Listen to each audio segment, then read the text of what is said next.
Hey, Tuesday. It's a rainy Tuesday in the St. Louis suburbs. And I hope that where you are, it's a beautiful day. This is the remnants of some kind of tropical storm or mini hurricane or something that came inland on the Gulf, and now it's messing with my Tuesday. And I don't appreciate it. It's driven me right here to my basement, right here to Nowheresville, where people can't find me and I can hide. And sometimes I do that. But I never come down here without looking around first. It's not that I'm afraid of basements. I'm not afraid of boogeymans under the chairs or in the dark. No, not a problem for me. But you know, here's the thing. When we first moved into this house a little over a decade ago, I was sitting on the other side of that wall where Debbie's little office area is, and she had asked me to help her with something she was trying to print, and it wasn't working right. And I was trying to help her, and as I did, I glanced down the hallway, and there was a stick on the floor, and I thought, how did that stick get in here? Why is there a stick on the floor? And I started walking toward it to pick it up and get rid of it, and when I did, it turned its head and looked at me, and it wasn't a stick at all. It was a snake in my house. Is only about that long, or so it appeared at the time. The reality says maybe it was like that long. But it was a snake, and it was in my house, and that is all that mattered. I did not react well to that, and now thinking about it, 10 years ago, I'm still not reacting well, and I'm mad that that snake was in my house. And every time I come downstairs, I look around. After one snake, 8 inches long, 10 years ago, and I'm still not over it. And I'm mad at the snakes, all of them. I hate snakes, every one of them. And I want them gone. I've thought about moving to Ireland. Only place I really haven't worried about looking around for snakes is when I'm in Alaska, because I guess there's some up there, but it was winter. Nobody smart's up there, and nobody smart is up there in the winter. Even snakes don't go in the winter, but that's neither here nor there. I hate snakes. So here I sit this morning, and I'm reading out of the Word, and I come to Exodus chapter 4. And you know Exodus chapter 4. This is back when God had called Moses to go to the Pharaoh and get his people set free. The story of Moses is a pretty fantastic story. Anyway, you cut it. Starts off with this little baby who is hidden and tucked into a wicker basket and pushed out into the swamp among the reeds where there's probably snakes. Pushed out there to float off because the Pharaoh's threatening to kill all the babies. And his mama didn't want that to happen. So she pushes it out there, and he's recovered by the princess, by the Pharaoh's daughter. She finds him. She falls in love with him. She takes him into the kingdom, into the palace, where she raises him as her own. Moses grew up in a household of royalty. And then God started getting his attention, and he knew that he was a Jew, that he wasn't Egyptian.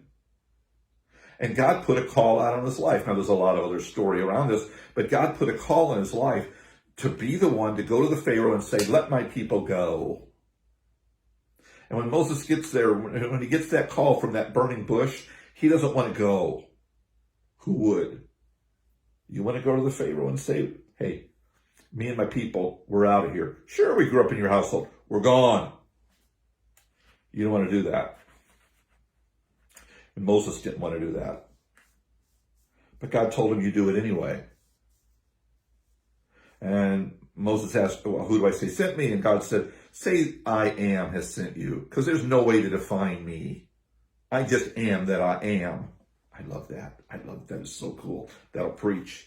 But then it went further, and Moses said, so how do they know that you sent me? How will they know that I'm really here because you told me to? Let's put the blame where it belongs, God, on you. And then chapter 4 comes along.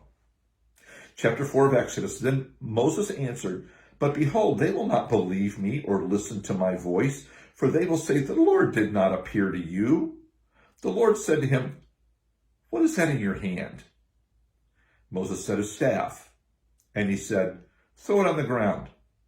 So he threw it on the ground, and it became a serpent, also known as snake. It became a snake, and Moses ran from it. But the Lord said to Moses, put out your hand and catch it by the tail. Don't do that. Don't you do that. So he put his hand out and caught it, and it became a staff in his hand. I am not a snake master, but I know enough. I grew up in a place where there were some snakes, and I used to have to mow the backyard, and this big field was behind my house, and snakes would come in, and I'd have to mow the yard, and there'd be snakes, and they'd scare me to death, and I'd run them over with the mower.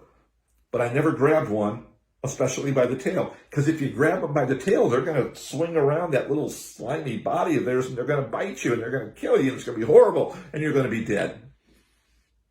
You don't grab a snake by the tail. Ever. So Moses throws his staff down, and it becomes a snake, bad enough. But then God tells him to grab it by the tail, and Moses does. A man of faith, he does. And when he does, it becomes a staff again.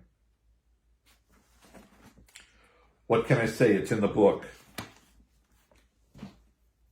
It's one of those moments in the book that makes me cringe, but it's there. So what do I do with it? I believe it.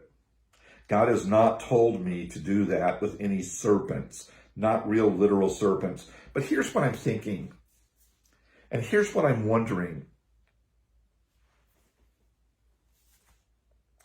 Does life kind of feel like a serpent right now that God's telling you to pick up by the tail? Does it kind of feel like right now everything is dangerous and out to get you? Like all of life is turned on you.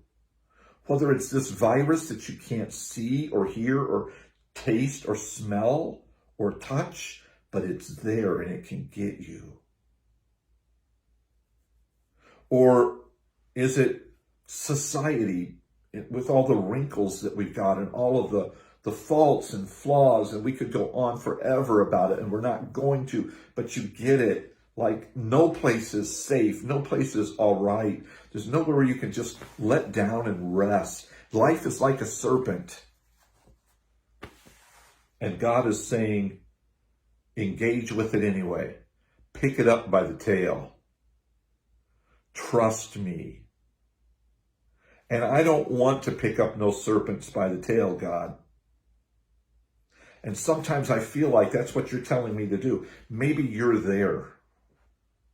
Maybe you're there too. I don't know what your serpent is that God's telling you to pick up. Maybe your serpent is financial, and God's saying, trust me. Trust me. I'm going to take care of you. I promised you that I would. And by the way, while you're trusting me, give. Be generous. Be kind. Tithe. And it's so hard to write that check out. It's so hard to tithe because things are so tight for my family right now that it's like God's saying, grab the serpent by the tail and tithe. How do I do that? It takes faith, just like it took faith to grab that serpent by the tail. Maybe it's not got to do with money. Maybe it's just got to do with some issue of obedience in your life that God's telling you to do something that doesn't make sense and you don't want to do it. But God says, do it anyway. And you feel like doing it is grabbing the snake by the tail. It's going to come back and it's going to bite you. When this happens, there's only one question to ask. Did God tell you to do it? If the answer is no, then don't do it. But if the answer is yes, then that takes you to another question. If you know God told you to do what is hard to do, the next question is, do you trust him? Which leads you to the question, is he trustworthy? And let me answer that one for you. He is. He's put me in more tough situations than I can count. in the years that I followed him. And they're hard and they're difficult. But I have learned the hard way that when I disobey him, I regret it. And when I obey him, I am never disappointed. I am always glad that I did. And let me assure you, if God's giving you a hard direction today, if you'll obey him, you won't be sorry. You'll be glad that you did. It doesn't mean everything's going to go the way you want it to go. But wherever it goes, God will be there with you, and he is always enough. He was enough for Moses through the toughest times of his life, of leading the people out of captivity and then into the wilderness because of disobedience. He was still faithful even when they disobeyed. And that's so cool. You wouldn't trade that for anything when you experience it. And I guess what I'm trying to say is life lived in interaction with God that is challenging and hard and painful is better than life lived without interaction with God that seems wildly successful and prosperous. When you take God out of your equation, you're not going to be happy. You're not. So if God's telling you to grab a snake by a tail today, grab it. Grab it and leave it to him to figure out what the ramifications of that are. Leave it to him to decide how that all works out. And whatever happens, you'll be happier. You'll be better off than if you disobeyed him and things went the way you thought they should go. Believe me, guys, it's true. I wouldn't lie to you. I've been there, like I said, countless times, and it's true. So I'm praying for you today that as you face the snakes in your life, when God gives the direction, you'll grab their tails in obedience and watch to see what he does. You won't be sorry. Lord, I pray for my friends today. Give them courage. Give them the wisdom to obey you regardless of what that means and what it looks like, to just trust you, to grab the snake by the tail and obey and see what you do, because you're good and you love us and you never fail us. You never let us down. We're always better off when we obey you. No doubt. Thank you. In Jesus' name, amen. So you go and you have a great Tuesday and you enjoy every minute of it and you walk with God and you'll be glad you did. I'll see you tomorrow.